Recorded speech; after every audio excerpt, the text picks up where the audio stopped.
Welcome to tonight's live stream. I'm going to get started in a minute and just need a minute to let everybody know the stream is going on.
What's going on, Sean S., Luis Cordero, Nadra? I'm glad to see you all here.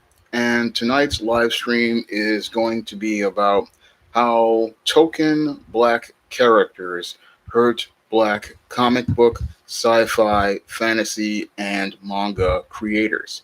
And when it comes down to these token black characters like your Miles Morales and your Riri Williams, these characters are designed to promote a false narrative as related to diversity, and it's designed to make sure that white people maintain control over the narrative as related to the black image. So these characters are not about allowing black creators to have an opportunity to have a voice on platforms for comic books, science fiction, and fantasy.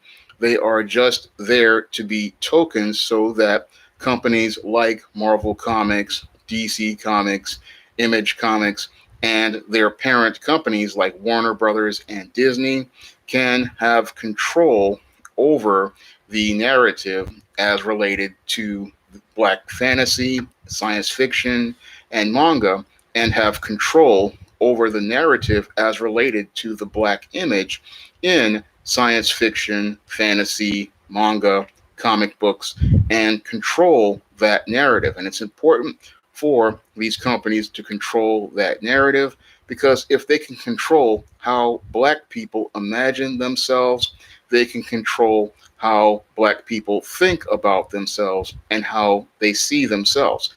So these token characters, they really do have a lot of power when you think about them over the black mainstream media because most of the black masses, when they see a Marvel label or a DC label attached to a character, they actually give it higher value over a black character that was created by a black creator. And an example of this was shown to us with the movie Black Panther back in 2018 because with Black Panther in 2018, we had black people literally getting into a frenzy over this film that featuring a character that, yes, he was black skinned, but he was not a character created by a black creator. The Black Panther was created by Stan Lee and Jack Kirby, two Jewish white men. And most black people thought because this black character created by a white company was getting a film that it meant that black people were going to be able to be validated by the mainstream media, and that this would open a door for black people to see more black people in things like science fiction and fantasy.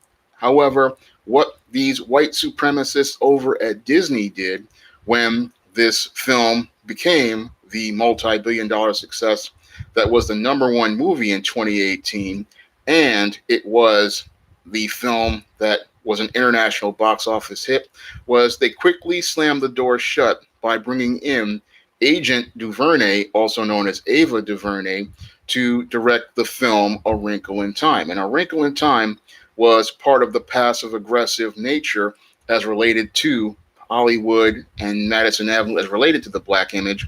Yes, they will go out here and make a film like Black Panther, and then when it becomes successful, what passively they'll praise that film, but aggressively what they will do is close the door to other black creators, like what they did with Ava DuVernay. And then they'll say, after Ava DuVernay's A Wrinkle in Time failed to get success at the box office, what they will do is then make the statement that, oh, there's no market for black science fiction films, black fantasy films, black manga films. And this is all about them closing the door on the black creators. And the reason why they want to close the door on the black creators is because they don't want anybody to see any other narrative than theirs. So these token black characters we see in comics, these characters aren't just there to make these, just to be characters in these stories. They are there to be placeholders so that these companies can maintain power and control over the black image, and they can maintain power and control over those who support their media brands like Marvel and DC. They can go to those token characters and say, hey, we're all about diversity. Look at this character, Miles Morales. He's just like Spider-Man. Or look at Riri Williams Ironheart. She's just like Iron Man. But when you start to deconstruct those characters, you find that they have none of the layers that Peter Parker had. They have none of the depth and complexity that Peter Parker had. And they have none of the backstory that Peter Parker or Tony Stark had. Outside of their skin tone and their ethnicity, there is nothing there with that character that allows the reader to connect with them as a person, identify with them as a person, or for that character to resonate with an audience. Outside of the color of their skin, there is nothing there because there is no content of their character. And the reason why there is no content to their character is because these companies like Disney and Warner Brothers don't want these characters to have any sort of substance as related to their character. And the reason why they don't want that is because they don't want these characters to become as popular as the characters that they consider to be their icons, like your Superman, like your Batman, like your Wonder Woman, like your Spider-Man, Captain America, Hulk, Iron Man. They don't want these black characters to become as popular as the white characters.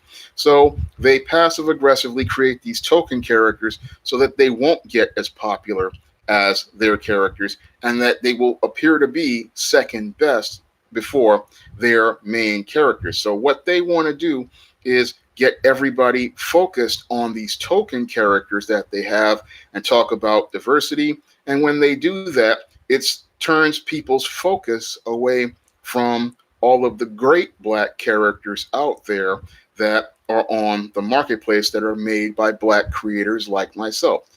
And I saw this firsthand with the Static character back in the early 2000s when Static was starting to get popular with Static Shock.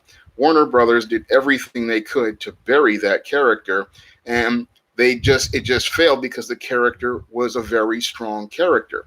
They didn't make any efforts to merchandise this character like they did with other characters. They didn't make any efforts to license him for action figures. And the show was number one for several years, but he never got any of the merchandising and licensing support. And again, that was about burying that character because they did not like the idea of a black character being as popular as the white characters and promoting the idea that a black character could be intelligent, could be likable, could be relatable, or create a character that resonated with viewers. So they didn't want to see that character out there. And again, they buried that character. And this is something that mainstream comics does is bury black characters just as they're starting to get this following. And they do that again because they want to see these white characters remain at the forefront. And they fear that if people start relating and identifying with this black character and they become more popular than the white characters, they fear they're going to get overshadowed. So that's one of the fears they have about black characters. And the other fear they have is the fear that black creators coming in, they're going to start changing the narrative as related to the story. Because when you take a critical examination of black characters by black creators, their stories are very different than the stories made by white and non-black creators. And this is something I saw recently. I was watching a Professor Black Truth video today, and he was talking about this new Netflix series called Raising Dion, based on this comic book by this Asian writer. And this Raising Dion, it shows you a picture of this black boy who has these powers, and his single mother is making efforts to make him stop using his powers. And I saw the trailer for Raising Dion, and after watching Professor Black Truth's video on it, I could agree with him that this was quite troubling. Here you have this black boy who is being raised by this single mother, which is a stereotype in and of itself. And then the mother, instead of trying to encourage the boy to take power over himself, in the series is being emasculated by his mother and being told not to take power over himself. And the mother is being used as someone to control the black boy. And even worse, in this book, the father is killed. The father is not in the picture. And this Raising Dion, when I look at Raising Dion, it fits all of the white supremacist narratives as related to black characters.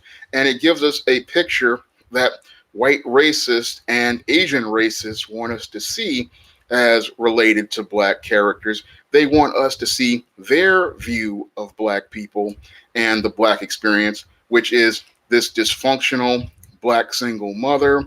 The father is dead. The boy needs to be taught how to not use his powers and to suppress his power, and is taught to be a completely submissive man under this great white savior, which is a part of this whole narrative. And that's the story we get from this Asian writer about our experience. And I look at that story, and again, I see a story about emasculating a black man and having the black mother controlling him, the great white savior coming in. But I don't see any balance to the story the way I did with Chris L. Brown's Omega Black. Now, if you really want to see a great story about a black boy growing into power, I urge you to go get Chris L. Brown's Omega Black on Amazon.com. That manga, when you take a look at it and compare it to Raising Dion, is a masterpiece, because in Chris L. Brown's Omega Black, he starts out showing you a black family which is a family of gods. And they are, while they're in this struggle, again, in the start, they then send their son down to earth. And as the son is sent down to earth, the focus is on the son's relationship with the father. And in his story, where there is a father and a family, we see a black boy taught not to be afraid of his power, be ashamed of his power. No, we are taught to see that a black man has to embrace his power and take his power and use it responsibly. So when I look at Chris Brown's Omega Black, that shows the difference between a black writer writing a story featuring a hero and a white or an Asian writer writing a story about a black hero. When it comes down to the black creators like Chris Brown, who make books like Omega Black, they show us a balanced picture of black manhood. They show us black men in power. They show us black men as leaders. They show us black men as authority figures. And they show us black men teaching their sons how to take their power and how to use their power and how to use their power to empower themselves. And that's what you get when a black man is writing the story. You get a completely different narrative than the narrative you get over at Marvel Comics, whether it be from your SJW writers or your token black bootlicks like your Ta-Nehisi Coates, who give us this false narrative about black manhood, like he did with Black Panther, where he gave us this emasculated beta male Black Panther who was just completely docile, submissive, and passive in the background. And everybody, all the women had the power in his Black Panther run.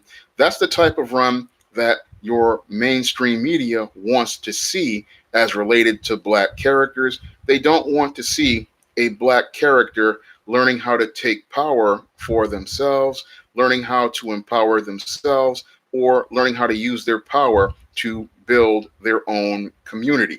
So they don't mind having token black creators like your Ta-Nehisi Coates be there, because your guys like your Ta-Nehisi Coates, they are these buffer Negroes, and they're there just to say that we have a black guy working here. And because we have this black guy working here, we are not racist. But when you look at the product he produces, it promotes the same white supremacist narrative as the same as this Raising Dion, which promoted the whole idea of a black single mother and promotes the black single mother as being more powerful than this super powered black boy, and promotes the idea that this black boy is just has to suppress himself the same way Ta-Nehisi Coates suppresses the Black Panther, considered to be an alpha male, a dominant male, and the leader of one of the most technologically advanced countries in the world. You wouldn't know that from what Ta-Nehisi Coates presents in his Black Panther, where he presented us this soft, emasculated Black Panther who sat passively in the background instead of actively being a hero. And this is why these token black characters are just so bad, because these token black characters, they really, again, don't give us that balanced picture of blackness. They give us this picture of blackness that white people want to see as black. They get, and what that they are doing is controlling the narrative as related to black heroes. And what they want to really do is control that narrative so that they don't have to hear from black creators, because black creators like myself, we're going to give you, again, a completely different story than what you would get from these so-called token black characters and these creators who are creating these stories. And again, I find it quite funny that oftentimes when you go to these token black characters, you don't see many black writers on these books, and you don't see many black artists on these books. So they'll create these token black characters and say that they're all about diversity.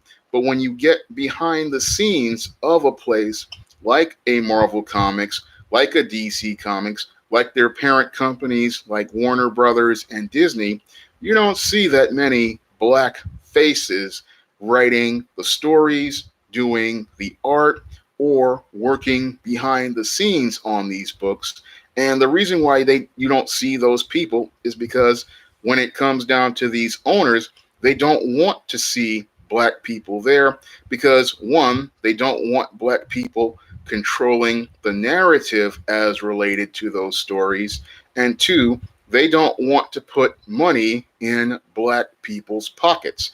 And the reason why they don't want black people controlling the narrative as related to those stories is because they know if you get black people controlling the narrative as related to stories featuring black heroes, you're not going to get stories that are going to present black heroes as less than. You're going to get stories that present black people in a light where they see themselves as on the same level as a Superman or a Batman. And you're going to get stories that give us the real black experience, not this black experience that white people want to see. So most of these companies, they don't want to see the real black experience in their pages. So what they do is they hire these bootlicks and people out there, and they create these token characters so that they can get their narratives parroted back to them and not get real stories from the black experience told out there. So what they want to do with these token characters is parrot the stories they want to be told to the reader. And that, again, hurts the black creators because it prevents the black creators from being able to access the audience. Because when it comes down to a lot of the audience out here for black characters, if they see a Marvel label or a DC label or a mainstream label attached to them, they tend to go with those characters and say that those characters are black. Meanwhile, the character created by an independent creator like myself, if they see that character, you have a lot of these black nerds and many others, when they see that character, they don't see that character as black, even though that character is created by a black creator like myself. And that character is encompassing the black experience. It is telling stories in black culture, and it is making efforts to present you with stories that show you a balanced, humanized picture of black people and not the story that white racists want you to see regarding black people. So you're getting a more accurate and balanced representation from many of the black comic creators out here, but many black people, they are so spellbound and caught up in the Marvel label, they don't see how them turning against these black creators actually hurts the black creators and actually hurts themselves, because when you don't support independent black creators, then they don't have the money to go out here and produce more content, and those black view audience, they don't get that balanced picture and those balanced stories as related to the black experience. So we're not getting a balanced picture when you have these token characters. Everybody focuses on the Miles Moraleses and the Riri Williams, but then all of these great black characters who are out here, they don't get any of the support that they need. And again, that hurts the black creators out here, because the black creators, what I'm seeing is there's a lot of passion out there. A lot of guys have a lot of great concepts out there, a lot of great stories out there. And those guys and girls out there who are making these great black fantasy stories, black sci-fi stories, black manga stories, they definitely need your support. And guys like myself who create black fantasy, I want to make great stories for you, but I need that support in order to keep making those kind of books. And this is something I would love to do, but it's very hard to do because you just don't get the support. And the thing is that you have these token black characters who are just really there to be placeholders and cash grabs. These characters, again, they hurt black creators because when you have token characters who are just there and they're just there to just so companies like Marvel and DC can make money off black people because all they do is announce, hey, we've got a black Spider-Man or we've got a black female Iron Man, and then everybody goes to support that character. Meanwhile, lots of other great independent books like Omega Black, like Raymond Leonard's Agent Solo, which is one of the best comics I've read in a long time. Guys like Mike Williams, Deke Sledge, and many other creators.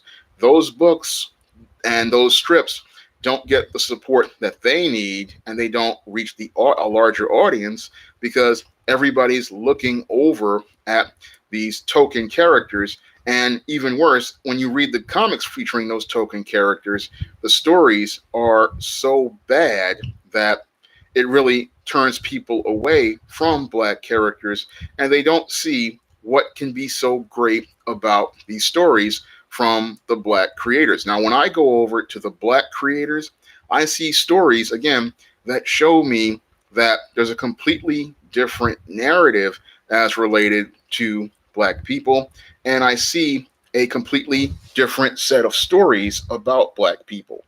Instead of us getting these old stereotypes like we got in Raising Dion, we get stories that feature things like intact black families. And that was what I saw in Omega Black that was so great, was I saw an intact black family. And when I read strips like Mike Williams' Deke Sledge, when I see that, I see an image of a strong, confident, capable black man who is on the same level as detectives like Sherlock Holmes and Dick Tracy. And we need to see more black characters like that out there. And again, these creators get held back because what the media does is they know that a lot of black people buy into white supremacy and they want that white man's ice. So they go over to that white man's product featuring those token black characters, and they go out here and they buy these token black characters, not knowing that this is what white supremacy wants you to do, is go out here and buy those token black characters so that you can keep the money going out of your community and away from the black creators, right back over to Disney and Marvel and Warner Brothers and DC. And they get rich at your expense. And while they're getting rich at your expense, they are indoctrinating you into a frame of thinking where you believe that that black characters are inferior and white characters are better. So when you go out here and you see these token characters, they're not just there just to be placeholders. They're also there to change your frame of thinking. So that's something else black people need to think about as related to these token black characters, because the token black character is not just there to be a placeholder. It is there to change your frame of thinking, because if I present a character like Riri Williams and present her as weaker than Iron Man or not as smart as Iron Man, then I start believing that idea to be a social norm. I start believing that this idea that black is inferior to white. And when I have this black character who is smaller and less than, like your Miles Morales, what it does is it makes me believe that as a black person, I am second best. And again, this is why these token characters just aren't good for black people. So it's important for us to understand what this does and how it undermines your black creators. Because if you read these token books and then you go over to the black creators who make great content, then what you're going to do is start believing that their characters are less than, when in actuality, if you read these books and you read them and you understand them, you'll start to see, oh, wait, this is actually better in some cases than many of these so-called token characters. Here we have a rich character who is multidimensional. Here we have some depth and layers. Here we have some substance to the story. here we have some character development, and here we have a character who actually has a personality and a voice and has content to their character that transcends the color of their skin. So when you see a character created by a black creator, you're getting something that is far more substantive, and you're getting a character that is really going to give you a story that's going to come to life. So when you're getting a story from a black creator, oftentimes they are drawing from their life experience, they're drawing from their personal experience, they're drawing from black history, they're drawing from black culture, and they're giving you something far more richer than you would get from one of these token characters who is just a skin tone and just a reskinning of an old character. I'm going to take another page from Young Ripper 59 when he talked about Miles Morales. Is you're getting a character who's just a reskinning of a white character, but they have none of the internal character that allows us to connect with that character. So you're not getting anything of substance with that character. You're just getting a character who he's just black on the outside, but he has no heart and no soul on the inside. And that's something that people don't understand about these token characters and how bad they are for black audiences, because yes, they are black on the outside, but there is nothing as related to the black experience on the inside. And all these characters are, in many cases, is a way for companies like your Marvel, like your DC, to virtue signal and say they're about diversity on the outside passively, but then aggressively they're about pushing the status quo, because what they want these books to do is they're going to launch them and say, we launched diversity characters, and then when these books fail, and they want these books to fail, they can then go back and say, oh, well, these books failed. This is why we don't make books featuring black characters, Hispanic characters, Latino characters, and we don't make characters of color, because they want to say that they failed, because they want to go back to pushing people on the plantation with the white heroes and have them believing that the white heroes are superior, the white heroes are better, and that the white heroes are the paragons of virtue everybody needs to look up to. I'm going to leave a link to the Patreon in the chat. And if you guys want to donate to the Patreon, I really would appreciate it. But I'm going to get back to the topic. And again, they don't really want you to see those black characters out there. So they try to sabotage their own black characters. But that hurts black creators, because a lot of black creators, they want to get in the door, and a lot of them have great concepts. They want to get to the marketplace, but they can't get to the marketplace because what they do is they close the door on black creators the same way they did after your Ryan Coogler's Black Panther was a success. They then brought in Agent DuVernay to close the door by having A Wrinkle in Time fail. And once A Wrinkle in Time failed, they could use the failure of A Wrinkle in Time to make the excuse that, oh, there's no market for black fantasy films. Black fantasy films can't be made because look at A Wrinkle in Time and look at how it failed. When in actuality, they set that up so that they wouldn't have to open the door to other black creators and have an opportunity for them to get their vision to the marketplace. So I see in the comic book and the sci-fi and the fantasy industries where they want to make it where they want to be able to introduce the black characters, and then they want to be able to control the narrative over those black characters. They don't want us to see black characters by black creators because they fear if black people come in and start creating their own characters, what's going to happen is those characters, one, are going to become more popular than the white characters, and two, they fear that they're going to have to deal with black creators. And this is something that Hollywood and Madison Avenue do not want to do, is deal with black creators, because they don't want to give money to black creators, because every dollar given to a black creator, what that does is when you give money to black creators, that brings economic power to black communities. And when you bring economic power to black communities, what that means is you are creating a base where black people are going to have money to do things like build up businesses in their community. Because when you have a black man who is creating characters and creating stories, he is creating a business.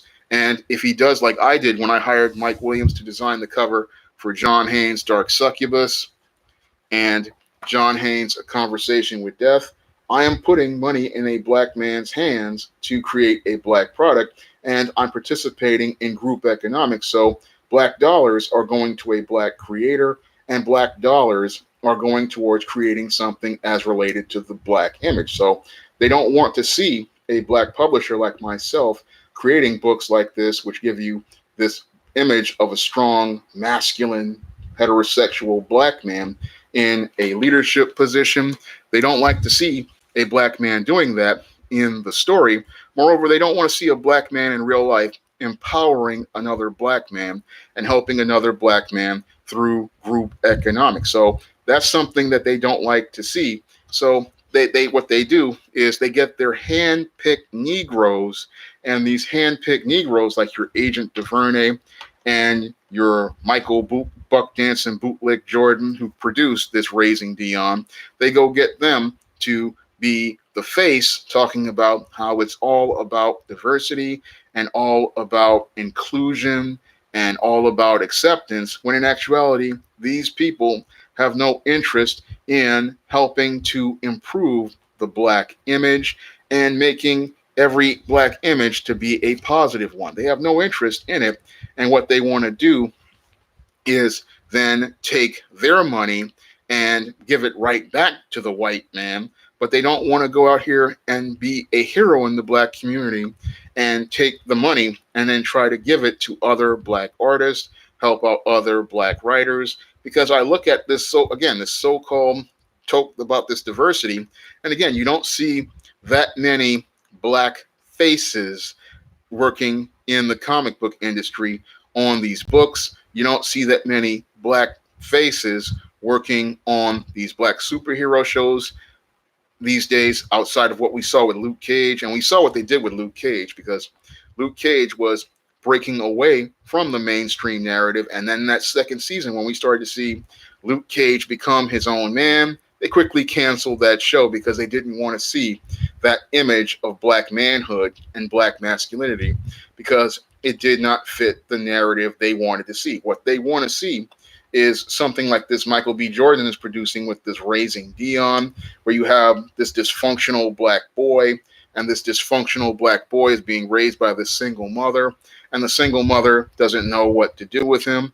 They want to bring him this great white savior, and at the end of the day, it's an Asian man out here making the money on a story featuring a black character, and then you have black people taking their black dollars to go give to this Asian man, and these Asian and these multinational corporations at the end of the day, and they're making money at black people's expense, because many black people are going to go and buy this Netflix and watch this Raising Dion, go get the comic book and read this Raising Dion, not understanding that when you do this, you're taking black dollars out of the black community and you're enriching yourself at your own expense. And that's another thing that's a big problem when they introduce these token characters, is that all of your money is going towards these token characters, and you're thinking you're getting a black character and an opportunity to get more black characters, but in actuality, all it is a cash grab for these corporations, where they make money at your expense and then sell you a story that tells you that you are inferior, you are less than, you are substandard, and that you are far less than you can be, and that you shouldn't aspire to be better. You shouldn't aspire to work towards actualizing your potential, and you shouldn't aspire to doing anything better. Now, another issue I have with these token black characters is the presentation of black manhood and black masculinity. Now, the reason why I have an issue with it is because they always make efforts to minimize black manhood and black masculinity whenever they create one of these token characters, instead of us getting a balanced black male character like we saw, for example, with Raymond Leonard's Agent Solo, your Mike Williams' Geek Sledge, or your Chris L. Brown's Omega Black. We don't get those images that promote black manhood, black masculinity, and the traits of black manhood, like black males taking a leadership role, black males taking a role of teaching another boy to be a man, or a black man teaching a man how to be responsible, a black man having a role where he is respected and regarded. Instead of in the token characters, we don't get to see that. Instead, we get to see a bunch of white supremacy, like what I saw, for example, when I was watching um, Spider-Man Into the Spider-Verse. A lot of people would think, oh, this was a great movie, but when I looked at the movie and I saw all the undertones in it, I was like, why is it that you have Miles Morales pining for Gwen Stacy, Spider-Gwen? Why do you have Miles Morales looking up to Peter Parker? Why isn't he being like a character like a John Haynes, where he's learning how to be his own man? So that's a problem I had with that movie, was it was all about him looking up to the white man and not him learning how to be his own man. And that's because he was a reskinned character, a token character meant to be there for diversity. Whereas a character like a John Haynes is a fully formed black character, and he's a character who was designed to present a balanced and humanized image of blackness. He was designed to show you a positive image of blackness, and he was designed to show you the what real black manhood looks like in a story. Because when I did The Temptation of John Haynes, I wanted to give people a black male hero who was a strong hero, a masculine hero, a heterosexual man, and someone who would deal with things that black men dealt with, because I experienced many of the things I write about in The Temptation of John Haynes, like the whole issue of classism in the black community, where you have these elite blacks who want to keep other blacks down, things like racial profiling, things like racism as related to being a black man in a corporate setting. So these are stories that only another black man could talk about because they have experienced that. And that's something that you're not going to get from many of these mainstream comics, because, or these mainstream TV shows, because they don't know what that is. They've never lived that. But I can talk about that because in the books like The Temptation of John Haynes, because I've actually had to deal with that in my own professional life and my personal life. And I've also, when I'm doing the fantasy, I can bring those story and make it balanced and humanized so that you can see what a black man would do. So a lot of their stories, they would have this angry black man, but in my story, I show you how a black man handles himself under pressure, how he can eat, how he knows how to solve problems, how he knows how to critically think, and shows you a black man who is a leader, because a CEO is somebody who has to be able to think under pressure, has to be able to control things, and has to be able to problem solve. So I show you with the John Haynes character a black man who is a man who can handle himself in high stress and high pressure situations, because as he's being tempted by Eastine the she demon and he's having to deal with that, he's learning how to deal with things and how to figure things out. So this is what you see from a black male creator, is you get a completely different story. And in this story, I show also, as I'm showing the story of this black man, I also make a commentary on the black woman, something you don't get in many of these token stories, where I talk about the daddy issues that black women have with the Eastine character. I talk about the issues that they have as related to how their relationships with their father and the issues they have with their fathers lead to them having a hard time having relationships with men. And with the Eastine character, I also talk about how racism they encounter is different than that from a black man, and how oftentimes they use those differences to divide and conquer the black man and the black woman. So I cover a lot of different things in The Temptation of John Haynes that allow people to see a richer picture of a black man and show you this black man in power. And one of the things that I liked about doing the story was showing you that black man in power and that black man taking power in the story as he becomes the CEO, instead of him being dictated to by the devil's agents like Easting was in the beginning. He then takes the lead, and then eventually the Easting character starts following him. So that's not something you would get in Raising Dion. And John Haynes, you would get, and you get the story of a black man going out here and taking the lead. Because in Raising Dion, you have the black female dictating to the black boy, but in John Haynes, you have the black man taking the lead, and then as he's taking the lead, he's taking control, and as he's taking control, he's taking power. So that's something that you're going to get from a black creator that you're not going to get from a white or a non-black creator, because those people fear seeing a black man in a power position, and they fear seeing a black man taking power, because for them, the whole idea of a black man taking power, this terrifies them, because that means that if a black man is taking power, they fear that they're going to take power from them. I mean, they fear seeing a title like this. When you see the man who rules the world and you see a black man's image in the background, this type of title, it terrifies white people when they see this type of idea. So this is another reason why they don't like seeing black creators out here, because black creators like myself, we're going to put stories like this out here that show you a black man in power, a black man taking power, and a black man in struggles for power. And that's what The Man Who Rules the World, the sequel to The Temptation of John Haynes, was all about, where he takes on this god Cassius, who wants to take over the world. And you don't get to see that over at Marvel or DC, where you only get to see that in books like those created by black creators like myself.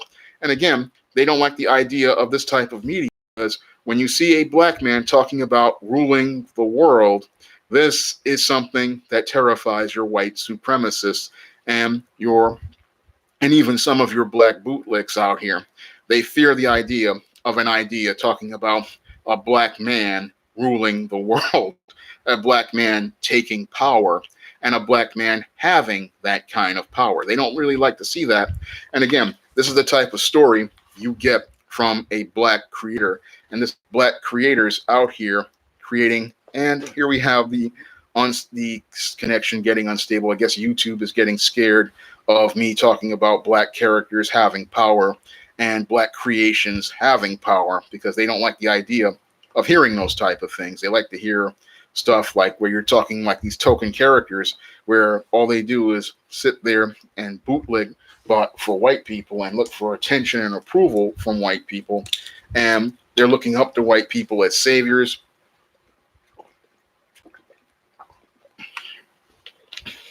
And they don't like the idea of seeing a black character having power and taking power. They don't like the idea of seeing that in media. And again, that's why they want people focused on the token characters, because they want to keep black people at the bottom. Meanwhile, if you look at stuff by black creators, then when you have black creators, they're giving you stories where the characters are taking power and are representing power. So that's something they don't like seeing. Like in the case, for example, Isis, who's the goddess, they don't like the idea of a black female goddess. And they don't like those type of stories, because those type of stories don't fit the narrative that the mainstream media wants you to see with these black characters. When it comes down to the token characters, they want you focused on them because they've got their Marvel label, they've got their DC label. And as long as you're watching them, they can say, okay, we've created a black character, but that's all about keeping the black masses focused on this token character so that they can keep them on the plantation and keep their frame of thinking focused on that character and what that character is all about. That's not about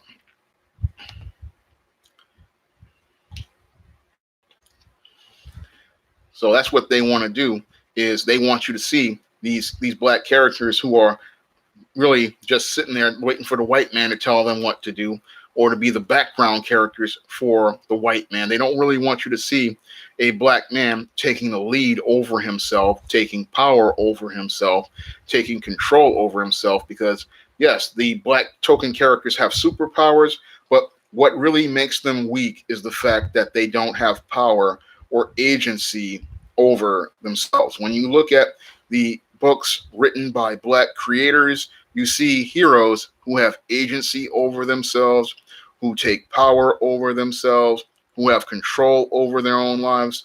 And that's very different. The whole narrative is completely different than what you see in your Marvel comics, your DC comics, many of these TV shows and movies where you see this black man. Yes, he's black and he's there, but he's always placed as a second banana or second best. But when you look at something made by a black creator, what that shows you is a black person first, a black person putting themselves first, a black person at the forefront, a black person in a leadership role, and a black person showing, power over self. And that's something that you don't get to see with these mainstream characters.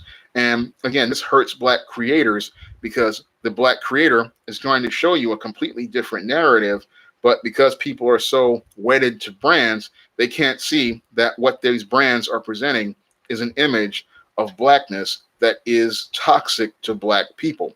Whereas the product made by the black creators is something healthy and is showing you a healthy image of black manhood, a healthy image of black womanhood, a healthy image of black people. And there are things in the black creators' work that you're not going to get from these mainstream creators. And one of the things you're going to get from a black creator, in addition to getting you that strong masculine image of black man, heterosexual manhood, you're going to get an image of a black father in some cases. Like when I look at Chris Brown's Omega Black, where you see a father being loving, caring, and a leader and authority figure. And when I do it in my own work, like Spellbound and the Thetas, where not really Spellbound, but the Thetas and the Cassandra Cookbook, which is a recipe for success, I show you images of black fathers. And that's not something you're going to see that often in many of these stories, because just like you're raising Dion, they find a way to eliminate the father and get him out of the story. And they don't want you to see that image of a father because they're in their ideas, oh, your black father is somebody who's not there. And since there's no since black men don't want to be fathers, because they don't really see black men as fathers, they see us as brutes or plantation bucks. So they don't see a black man being a father, being a head of household, and they don't want him to be seen as a head of household because that means they can't have power over that household through things like the welfare state. So they don't really want you to see that in their content. So what they do is they try to find ways to minimize the father, marginalize the father, or basically kill the father out, and then have people looking up to the white savior, which is this white man, and they don't want you to see that black father out there in his role, running his household, teaching his son, preparing his son, and preparing his son for the world. And that was some of the things I liked about Chris's Omega Black, was he was showing that black father teaching. And when I looked at that Raising Dion trailer, it made me appreciate Chris's Omega Black just that much more, because he was out here showing you that black father and showing you how that black father, whether he be that godlike being from that other planet or that father on that farm, he was showing you a black man in a role as that father. And that was something that's very important towards raising a son, because a father is going to teach a son about taking his power, taking control, and taking control over himself. And this is something that we are not going to get, because when I look at characters, again, like your Miles Morales or your Riri Williams, I don't see anything there about a black man teaching and preparing another black boy or a black girl. And that's very important for kids to see, that black man mentoring and teaching And we didn't even get to see that really that much with Black Lightning. We really didn't get to see it that much. And again, we don't get that's a very important thing for kids to see and adults to see, because it shows us a model of manhood that shows us black men as human, shows us black men as leaders, shows us black men care about their families and want to be a part of their families. And we don't get to see that in your mainstream token black characters. We don't get to see that part. Oh yeah, that Black Panther, Mike. Yeah, that Black Panther. That was a joke. What they did with Black Panther, they really they minimized the role of the father, and then what they did with Killmonger, that was just embarrassing, because Killmonger he was basically, they were trying to make a comment about the Black Brute, and they were basically saying that if you gave a black man power, he would be it would be this brute who would go out and terrorize everybody. And then with the Black Panther, they had neutered him to the point where he was just so weak. And again, they gave us those images of black manhood that were really about promoting white supremacy all throughout it. When I look at Black Panther, I don't see a great film. I look at that film and I say, this is just the same old stereotypes where you have this neutered T'Challa who is following the women. And then you have your Killmonger, who is presented as a real middle finger up at black Americans by saying that, oh, here's this black man who was raised in America in this single mother household, and he's going to go out here and he's going to, once he gets power, what he's going to do is try to destroy the world around him. So they were making a real statement about black men passively, passive aggressively. Yes, they were putting black people on screen, but aggressively they were insulting black people by saying, oh, the black American is basically, if you give him power, he's going to try to destroy the world. And then you have the neutered Black Panther who follows the women, and the white man out here, he's going to go and save the world. So I look at that Black Panther movie, and that movie really did not give us a really positive picture of black manhood. And yes, it was, again, another token movie that presented us a token image of black manhood and black masculinity, and showed us a weak black man who was just about doing things on other people's terms and never about doing things on their own. And that's something I like about seeing about books made by black creators, is you see black heroes who are out here doing things on their own and taking the lead on their own, doing things on their own terms. And we don't get to do that in these token characters. The token character, he's always looking over his shoulder for the approval of some white man. Whereas when you look at a character like a John Haynes, he's not looking over anybody's shoulder. He's his own man, doing his own thing, taking charge over things, and taking the lead like he did in The Temptation of John Haynes, which is available on Amazon.com in paperback and Kindle formats. And he's somebody who's so powerful they call him the man who rules the world. And again, this book is also available in paperback and Kindle formats, along with the first two books of the John Haynes series, John Haynes, A Conversation with Death, and John Haynes, Dark Succubus. All those books are available on Amazon right now, and you can pick those books up in Kindle and paperback formats.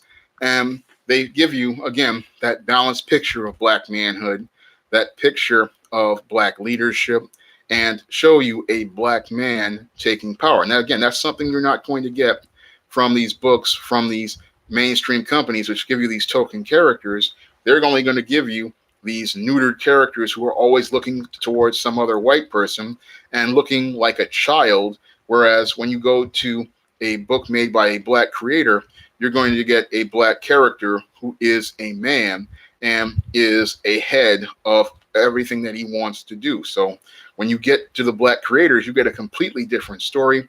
And this is why there are efforts made to keep black creators out of the marketplace, because they know that if you allow black creators into the marketplace, the story is going to change completely. And people don't want the story to change in Hollywood. They want to continue giving you the exact same story that they want you to hear, where you get these docile, submissive, weak black male and black female characters who basically are there to be placeholders so that they won't get said that so people won't say that they're racist.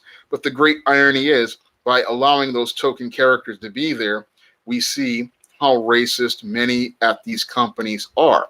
And we see that racism again because we don't see any black employees behind the scenes outside of a couple of hand-picked flunkies who tell people what they want to hear and who toe the company line. They don't mind having those guys there because all they're going to do is parrot back what these companies want heard, and what they don't mind having those people there because as they're parroting what the company is saying, they still have control over the narrative. So that's what they want with these token characters, is to control that narrative over the black community and have black people speaking right back and parroting back everything that they said in their narrative. So they don't mind you going out here and supporting these products because they know that they're going to get their narrative parroted right back at them and be told what they want you to say. So it's all about really controlling the narrative as related to these token characters, because if they can control the narrative on these token characters, that means they are guaranteed to get black dollars in their pockets and keep and maintain control over the black community. And if you have black people going out here and buying black manga, black sci-fi, black fantasy by black creators, that means that companies like Marvel and DC and many of these other companies don't have control over the narrative, and they're not telling people what to do. Moreover, what happens is when you have black creators controlling the narrative, what happens is you start changing the thinking that black people have about themselves. So instead of them believing this rhetoric that demonizes black fathers, what you have is you have people starting to see value in black fathers. You start to have people seeing value in black men. You start to see black people seeing value in black things like black masculinity. And then you start to see black people seeing value in things like black love. And this is stuff that white supremacy does not want you to see as related to the black image, because if you have black people loving themselves and seeing value in themselves, that means you can't sell white heroes to black people, because when black people are out here buying a John Haynes, or they're out here buying an ISIS, or they're buying an Esteem, that means they're not buying a Superman, a Batman, or a Wonder Woman. And if you're buying these books on the regular, then guess what happens? Then you don't have people anticipating these white characters or their token counterparts. Instead, you have people looking up and anticipating the next black character. And that's something your white supremacists don't want to see, is have people like I've recently had where they're anticipating the next John Haynes, or they're anticipating the next Esteem, or they're anticipating the next ISIS. And that's something that your white supremacist doesn't want to see, and that's what these companies don't want to see. Because if you've got black people buying their own image and reading their own stories about themselves, then you have a real serious problem for these mainstream companies, because they can't get money out of black people. And even worse, if you have people focusing on the black creators, that means money is going to them. And sometimes it means you're getting white people buying these books, because some of my readers aren't black. I have people from all over the world picking up books like ISIS and John Haynes and Esteem and even other books out here. So that's something that they don't want you to see. And that's something they don't like seeing, because that means money's coming out of their pocket and going into black people's pockets. And it's building up a black community. So that's something that they don't want to see as related to black creators, is seeing a black creator start making money, and then seeing a black creator promoting narratives that refute a lot of their ideas. Because when you have a black creator promoting healthy, heterosexual black manhood, like I did in John Haynes' Dark Succubus, or you have a black man promoting, again, black leadership, like I did in the John Haynes books, you start to think differently about black men. And when you have black boys reading and imbibing this kind of media, then they start seeing a value in being a black man. They start seeing a value in black masculinity. They start seeing a value in blackness. And again, they want you looking at Superman and Batman or these token black characters and seeing yourself as less than and looking up to the white characters. But when you start looking at the black characters by black creators, you start seeing value in self. You start seeing value in blackness. You start seeing value in black masculinity. And if that character has a black female love interest, you start seeing value in black love. So the narrative is completely different. And that's one of the things that is different from a black creator than it is from a white or a non-black creator. And that's one of the reasons why they want to keep black creators out of comics and out of science fiction and fantasy. Because if you start to imagine black, then you start to imagine yourself in these roles, and you start seeing that you can do things just like the white characters, or you start to see that you can do things better than the white characters, and you start to take power over your life earlier. Because if you start seeing value in yourself and value in your characters, then guess what? You start saying, hey, I can do this. I can be just like everybody else out here, and I can be a hero too. And I can be a hero not by these white terms, but I can be a hero on my own terms, and I can start focusing on becoming a man on my own terms. And that's something that you're only going to see again in books created by black creators. And these token characters are never going to focus on that type of potential being actualized as related to a character. They don't want you to see that type of story being told, because all they want the black character to do is just be there to be a token and a cash grab and just be somebody to fill a spot, but never be a character of themselves or tell a story that shows how this character becomes a person just like the people in your community, and show how one black man can actually make a difference in a community by being the type of black man who stands for what is right. And they don't want you to see that, because that, again, is going to lead to people who identify with these characters taking agency and action in their own lives. Because a lot of people who read superhero comics and watch fantasy and science fiction, they get inspired to do things in their real lives. And when you have characters like this Finn from Star Wars, who's a bumbling, stumbling idiot, what that does is it promotes the idea that a black man can't do, that a black man is incompetent, and that a black man is just there to be a butt of a joke. Because when I looked at Finn, he was just a bumbling, stumbling idiot. And that's what they want you to see the black man as, again, inferior in fantasy. Whereas when you look at a character like a John Haynes, you see a man who is polished and refined and is an executive, and you see a man who's ready to take power. And that's something that they don't want you to see. And again, they want you to look at the Finns of the world, but not the John Hayneses, because the John Haynes characters, they show a black man who is confident, capable, ready to take a leadership role, and ready to take power. So they don't want you to see that type of black man in these comic books, science fiction, and fantasy. What they want you to see are these Finns, these Miles Moraleses, these Riri Williams, these characters who are in the background of a white man's world. Whereas in the black characters made by black creators, you get to see a black character in the foreground of their own world. And as they're in the foreground of their own world, they are telling their own stories, and they are telling their own stories on their own terms, and they're showing how they took power in those stories. And when you read those stories, what they're going to do is empower you and inspire you to do better in your life. So when you look at those stories by black creators, you're getting a completely different experience. And this is why it's important for brothers and sisters out there to support black creators like myself, because it's only the black creators who are going to give you those balanced and humanized stories of black people.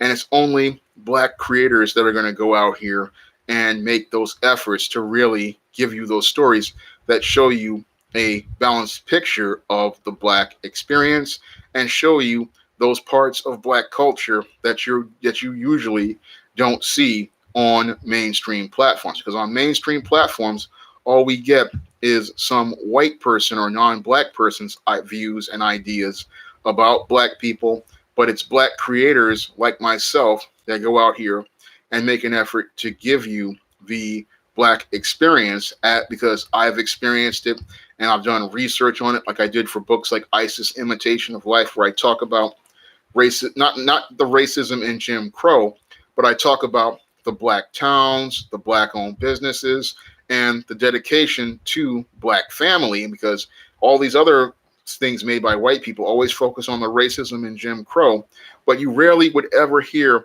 somebody talking about, hey, there were Black towns at one time.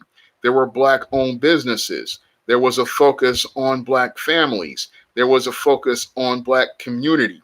They don't want to talk about that because it does not fit their narrative and it does not fit their smooth world. Because in their smooth world, all they wanted to see is poor, miserable, downtrodden Black people, not the Black people who were a part of a major middle class and were out here building Black families. And again, seeing the idea of a Black family getting built up, that's something that really runs against your white supremacists who control a lot of your mainstream media. Your mainstream media, they want you to see those downtrodden Blacks because they want you looking up at white people. But with Black creators, they want you to focus on yourself the way our ancestors did when we were building Black-owned businesses back during the days of Jim Crow. And nobody wants to talk about that part of your media as related to these token characters, how it's always about them looking for white approval. Whereas when you look at Black creators, no Black creator I've seen is talking about looking at some white person or looking up to some white person. They're always talking about building their own, taking power of their own, empowering themselves, supporting each other, building up Black-owned businesses. These are things that I heavily focus on in my work. And when I look at the work of other Black creators, that's the type of themes I see in a lot of stuff. For example, like with the brother who makes Black Sands, the story that's manga with the Egyptian gods, he focuses on Black empowerment and Black first. And again, Omega Black focused on it. And when you look at that work, you see, again, a completely different narrative. And this is what they don't want people focused on, is that completely different narrative, because that completely different narrative tells a story that will, again, have you focused on these characters based on the content of their character. They're not token Black characters who are there based on the color of their skin. They are there and they're telling their stories, and they're telling their stories from their view and on their terms. And these stories, these are the type of stories they don't want you to see in the media. What they want you to do is focus on these token characters and then think that this is some sort of empowerment. But again, how is it empowering when you have a grown man looking up to another white man like a child, the sidekick, and you have these Black characters literally acting like children in the face of these main white characters? I look at that and it makes me shake my head. These so-called token diversity characters, and they're basically like sidekicks, like the Teen Titans. They're not fully developed characters who are taking power and have their own mission, because a character who has their own mission, like a John Haynes, who is the man who rules the world in the SJS Direct universe, or an Isis, who is the goddess next door, who looks to serve others and go where she's needed to help those, or Eastine, who is Hell's aspiring angel. They all have their own mission. They have their own story. They don't really want you to see those characters having their own mission. What they want you to see is the Black character in the background being a servant to the white characters and being in the background and just being there to be some sort of token character, to be either the cleanup man, the garbage man, the janitor, and a joke. So that's what they want you to see with Black characters in these mainstream books. But when you go out and you see the books by Black creators, you see a completely different story, and they don't want that story to be seen. So that's why they go out here and rush to put their versions of characters out in front of the black masses. And because the black masses believe the white man's ice is colder, they don't know that they're getting poison in that ice, and that poison in that ice is meant to poison your mind so that you can see yourself as less than in a white man's world instead of going out and creating your own world. And when you create your own world and tell your own stories, Isis is the goddess next door. It's based on the Egyptian goddess Luciano. But they don't want you to see your own world and create your own world and create your own stories and tell your own stories, because they want you to keep buying into their stories and their narrative. And they want you to keep buying into these narratives because they want you to keep staying on that plantation, buying these token characters and buying this tokenized experience. When I look at it, at this whole token characters, again, this is a slap in the face to all of these black comic fans, black sci-fi fans, black fantasy fans. I believe that black comic fans, sci-fi fans, fantasy fans, you guys deserve better than some token character who is in the background of a white man's world. You deserve to have your own characters, your own stories, your own missions. And that's one of the things I bring to the table with the SJS Direct imprint, with the books like the ISIS series, the E-Steam series, the John Haynes series. I want you to see a fully developed character with a fully developed mission, stories with full character transformation arcs, fully rich multidimensional characters, and commentary on black culture and the black experience that gives you perspective on black culture and the black experience that you're not going to get in the mainstream media from some Asian writer like the guy who wrote Raising Dion, or some black bootleg like your Ta-Nehisi Coates who wants to parrot back what white people want to hear. I want to give you a story that comes true to the heart from my black experience and the black experience I've done research on, the black culture I've experienced and I know all about. And I want to be able to give you a rich, diverse picture of that black culture and the black experience, because I believe you deserve better than being presented as second best. I believe you deserve better than some hand-me-down character in a hand-me-down costume.